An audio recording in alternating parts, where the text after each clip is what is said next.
एक क्वेश्चन बहुत कॉमन हो चुका है कि रीडेवलपमेंट में जाएं या रीडेवलपमेंट होने से पहले बेचें.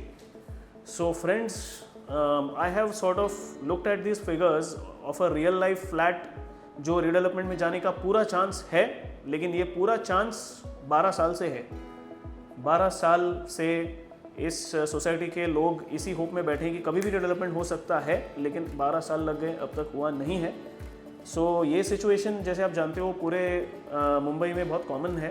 So the important question is इसे बेचें और ये सेम पैसा म्यूचुअल फंड्स में, इक्विटी मार्केट्स में लगाएं या वेट करें 7-8 साल, 5-6 साल और रीडेवलपमेंट के गेन का आनंद लें.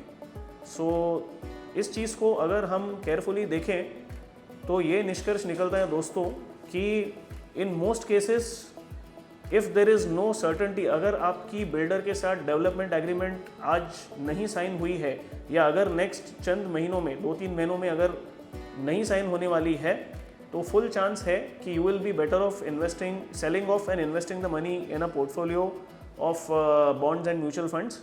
बिकॉज फ़र्ज़ कीजिए कि आप रीडेवलपमेंट के लिए वेट करते हो, तो एक मिड साइज्ड प्रोजेक्ट अच्छे कैट ए बिल्डर से बनवाने के लिए ज़ीरो स्टेज से आज की तारीख में कम से कम 5 से 7 साल लगते हैं. So a flat which we considered in our example in a suburb of Mumbai, Chembur का हमने एक एग्जाम्पल लिया, एक रियल फ्लैट को हमने केस स्टडी बनाया जो आज की तारीख में 1.5 करोड़ का है.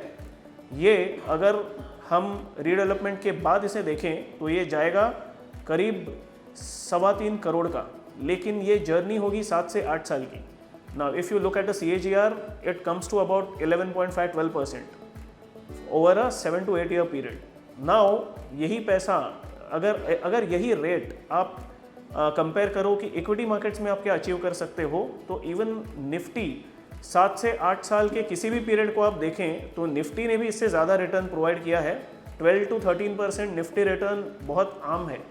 And also big thing is your funds are much more liquid in a portfolio of stocks and bonds, mutual funds, and hence in such a situation you are better off putting your money in financial assets as opposed to waiting for redevelopment, which is not very clearly starting off anytime soon.